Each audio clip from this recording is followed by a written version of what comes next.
Metafix is a show that teaches you how to think in the metagame. I am not here to give you the answers, nor am I going to tell you how to win. Metafix teaches you how to play in the metagame and how to react around the metagame and what is in the metagame. If you're looking for the answers, try HC Realms, check the forums, they have all kinds of neat toys and tools and teams being brought up, and check the results of a lot of the ROC tournaments or any Worlds tournaments to see how teams played out and what teams were used for. I'm just here to help you think. This is the first OP event resource we get to be able to actually fill as soon as it's released. This is the coolest thing. Look at it. Big old fan. Big old fan. Don't give me that look.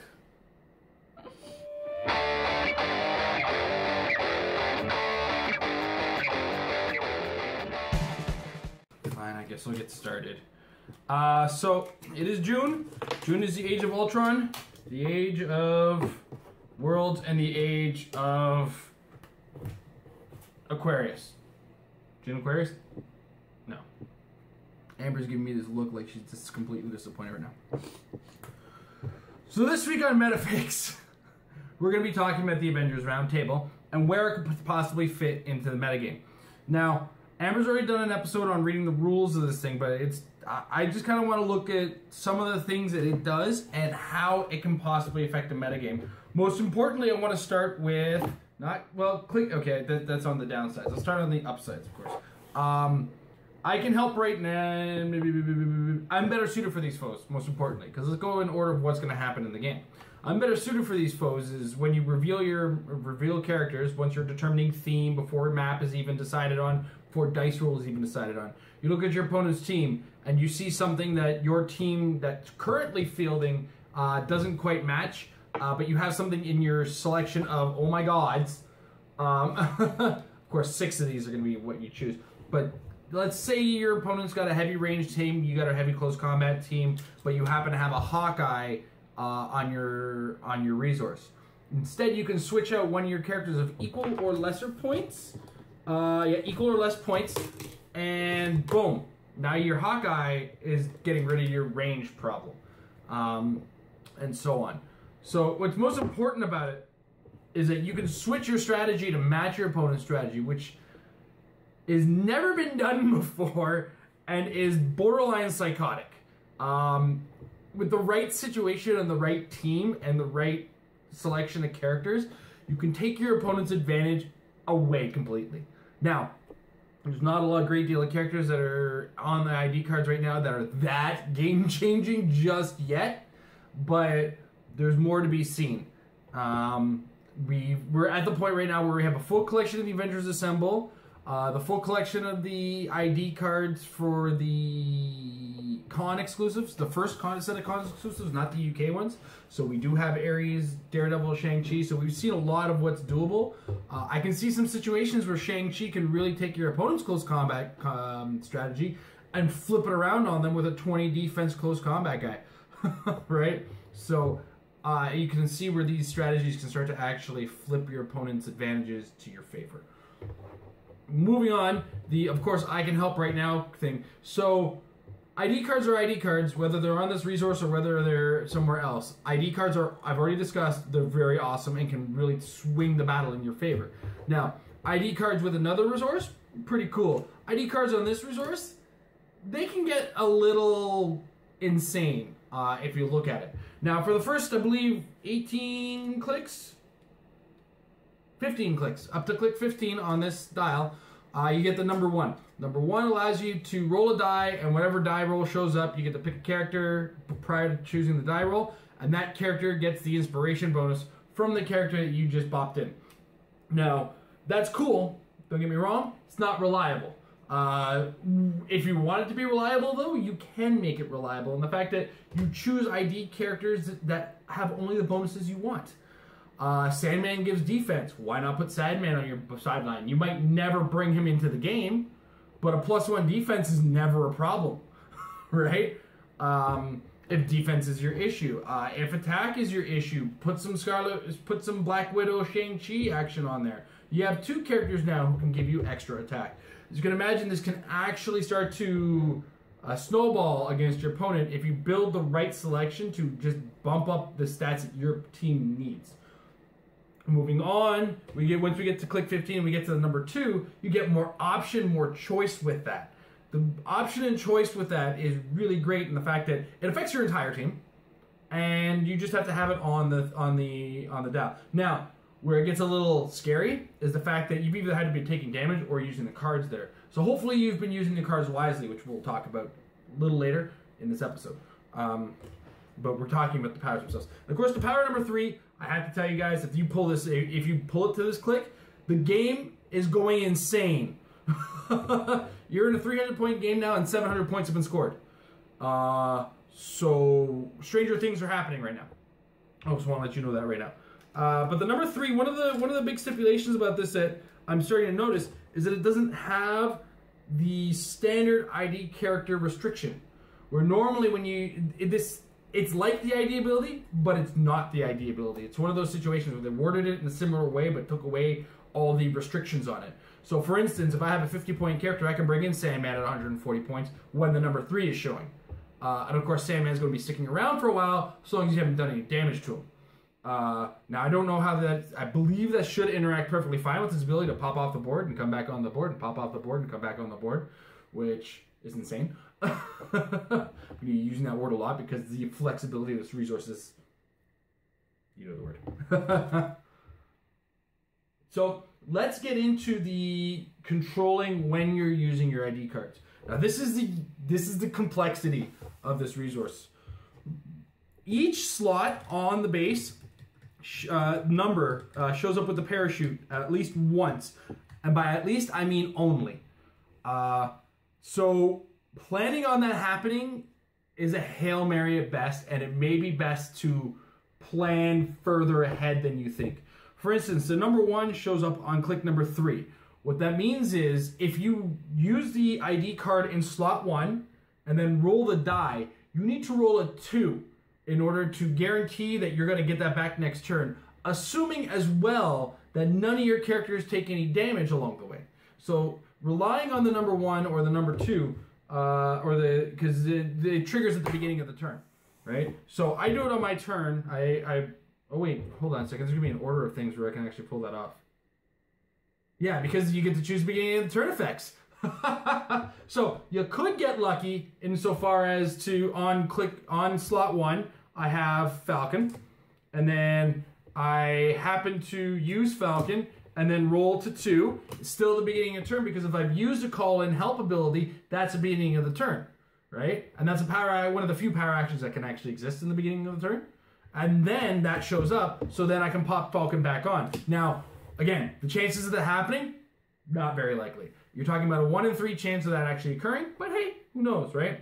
You might actually be more beneficial to look at it and go, I might just start at slot 2 right now, because slot 2 shows up on click 7.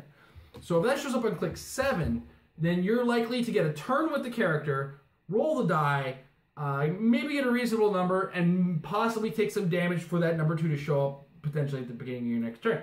Of course, that's damage from an opposing character, I believe Amber mentioned. And that's damage from an attack from an opposing character. If you're playing against one of those neat little newfangled poison teams, don't expect to be moving that thing very soon. Although these teams are soft, and you can bring guys in to help you with that problem.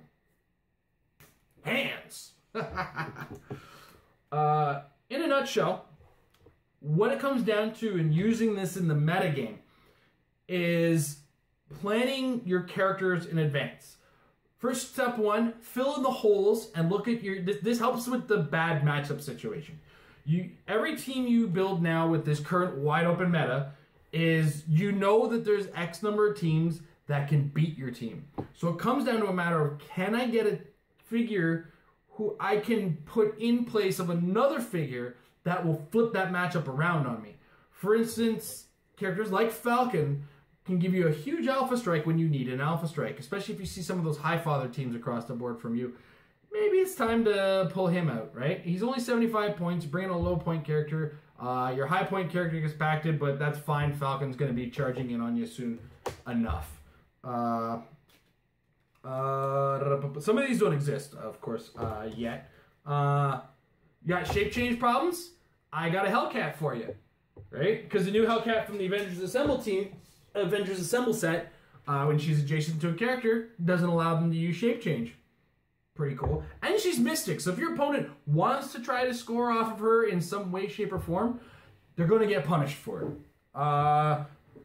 Jarvis has got a cool inspiration and could come in a pinch, so don't discount him 100%, especially if one of your weaknesses in your team is range. Now, replacing a character with Jarvis, I wouldn't do. Manifold is an option, though, if you need a very fast taxi to move your team up that you haven't packed for this particular game, where you see your opponent is going to be sitting in the starting area for a long time, but you've brought the keywords, enough keywords that Manifold shares in order to force the situation on your opponent. You bring Manifold up in his face, man. Just bring him up in his face. Rick Jones is a cool guy, and at the beginning of the game, could be something that really flips the game in your favor, because sometimes you run into swarms, and sometimes your team doesn't do well against swarms, and sometimes you're playing a 10 pull with a 75-point backup. Maybe it's time to put Rick Jones in that 75-point backup's place in order to change the game into increase your numbers on your team, if you will.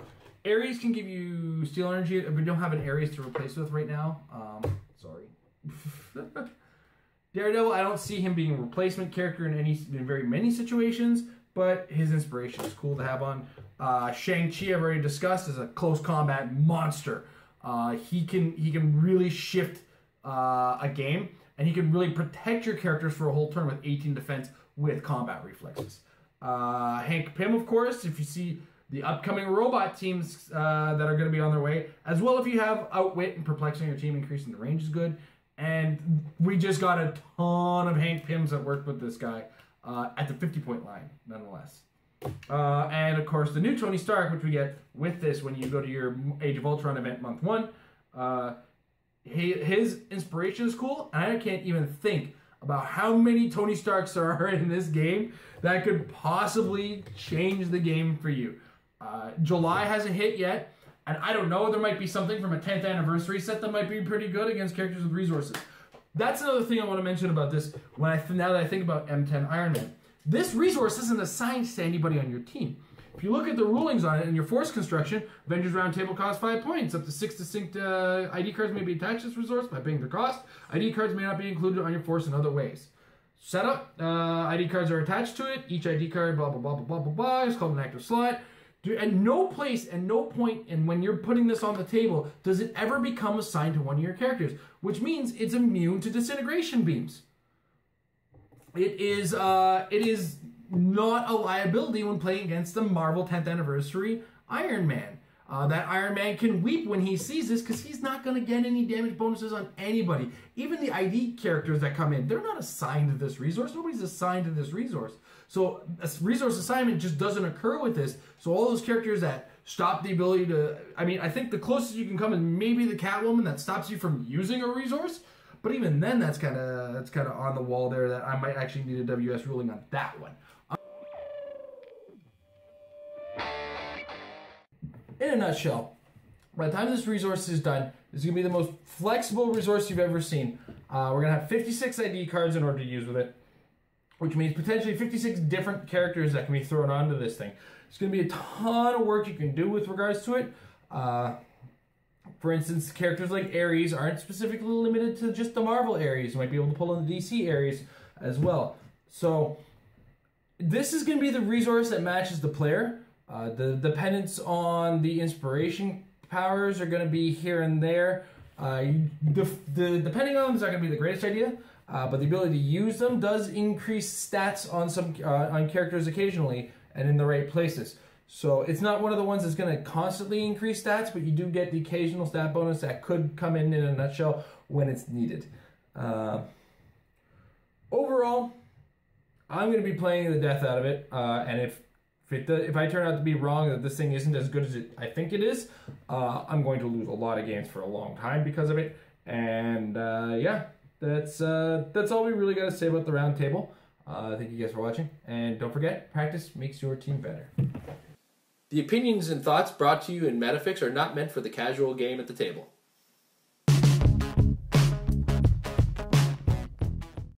Married with Clix is brought to you by Majestic's Heroclix Sales down in Costa Mesa, California. Right now, they're in the middle of storefront change. In the meantime, don't forget to check out their eBay store. If you check the link down below, they always have great Heroclix stuff at fantastic prices, and they'll ship just about anywhere.